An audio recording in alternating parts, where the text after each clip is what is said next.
Back to the kitchen. All right, Christmas is coming up fast. It's coming Monday. I need to get my turkey in the brine. So we're going to do the brine for our turkey. My turkey, it's thawed. I've washed it. Yes, I still wash my chicken and my turkey. I sterilize, and I mean sterilize every surface, everything that possibly could have been splashed. I wash it down real good and bleach it, but I do still wash my turkey and my chicken. There's controversy on that. Not going to get into it. That's what I do. But believe me, everything gets washed and bleached. So I thawed my turkey in the fridge. I've washed it. I patted it dry, and I got it ready in the bowl. I actually do mine because I have rather large turkeys because we have a large family that we're feeding. I have a big bowl, and I take a crock pot lining bag because I can get a whole bunch of those for a little bit of money, put it in the bowl, put my turkey in it, and then pour my brine over the turkey. So right now we're going to do our brine. For our brine, we are going to need 1.5 cups of kosher or sea salt. Do not use iodized salt. Do not use iodized salt. You want kosher or sea salt. 1/2 cup of sugar, 3 bay leaves, 1 tablespoon of peppercorns, coarsely chopped. This is coarsely chopped. Okay. The whole peppercorns coarsely chopped. 5 cloves of garlic smashed, and I'll show you how I smash them. 2 tablespoons of rosemary chopped, 1 tablespoon of thyme chopped, 3 cups apple cider, 3 cups water, and 3 oranges zested and sliced. Now, with your oranges, taste your oranges. If they don't have very much of an orange flavor, because sometimes the seasons, that year's crops, they just don't have a lot of orange flavor to them, add more oranges. It's not a big deal. Definitely add the zest, but add more oranges. I have 4 oranges. These had flavor to them, but they were really small. So I have 4 oranges that I've zested and sliced. All right, so let's get started. We have 1.5 cups. I am using sea salt. So you want sea salt or kosher salt. 1/2 cup sugar. I can find my sugar over here. Granular sugar, whatever sugar you normally use, not powdered sugar. 3 whole bay leaves. Now this brine is not something we're going to use after we're done brining the turkey. We're not going to use it for basting or anything like that.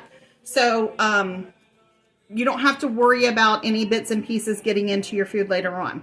So 3 whole bay leaves, 1 tablespoon of peppercorns, coarsely chopped. If you don't have access to peppercorns, just put pepper in there. It's fine. So this 1 tablespoon of peppercorns, 5 cloves of garlic smashed. Now, let me show you how I smashed my garlic. Hold on, let me get my knife. And for those of you who are saying, I know how to smash garlic, everybody knows how to smash garlic. Not everybody does. That's why I'm doing this channel. This is for every level of cooking. Entry level, never cooked a thing in your life, I'm showing you. So you basically just take your garlic cloves. Let me show you. So this is a whole garlic head, okay? I separated my head, and each of these little pieces is a garlic clove. I then peel the garlic clove, and then to smash it, quite literally, put it down on your chopping board or whatever surface you're using. Put your knife on it and smash. And you have smashed garlic. Okay? So you need 5 cloves of garlic smashed. If you have small cloves, add a little bit more. If you have big cloves and you don't like a ton of garlic or a strong garlic flavor, which this doesn't really have a strong flavor, but you know what I'm saying, do it to your taste. All right, and 2 tablespoons of rosemary So this is a rosemary sprig. This is a fresh rosemary sprig, okay? To take the rosemary off of here, just simply hold the end of it and pull. You can go through and pick each piece off, but you can just pull it and it strips it. My rosemary, I'll show you the coarse chop. This is coarse chop because we don't need it small enough for bites because nobody's biting this. This is going to go thrown away once the turkey brines, which is basically brining is just soaking it in the liquids. So this is a coarse chop on my rosemary. Okay. I am also going to put in the rosemary sticks because there is a ton of flavor in these sticks. So 2 tablespoons of rosemary coarsely chopped. And what you're going to do is you're going to chop it and measure it after you've chopped it. 1 tablespoon. Here goes my sticks. 1 tablespoon of thyme. Now thyme, depending on, see how tiny, tiny, tiny? Let me see. I'm trying to give you a contrast. See how tiny those are? So yeah, chop them a little bit because what the chopping does is it brings out the oils in them. So you do want to chop them a little bit, but don't pay that much time on it or spend that much time on it. And then also, again, put the sticks at the time come off of on there. 3 cups of apple juice or apple cider. What I do if I can't find apple cider in my area is I will get the no sugar added natural apple juice. I'm already adding sugar to my recipe, or to my brine. I don't need more sugar in there. And we may adjust this in a bit.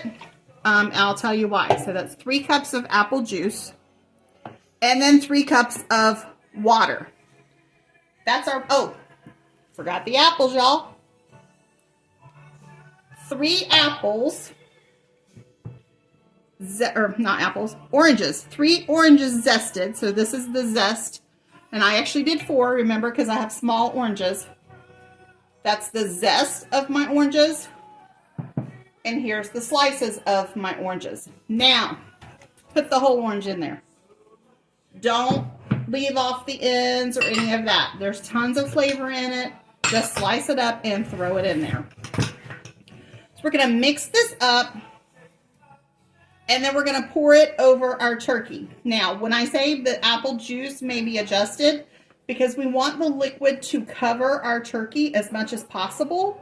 So after we add our 3 cups of water into it, if it's not covering the turkey, then we're going to add a little bit of apple juice and a little bit of water until we get it to cover as much of the turkey as possible. So let me get the turkey and I'll be right back.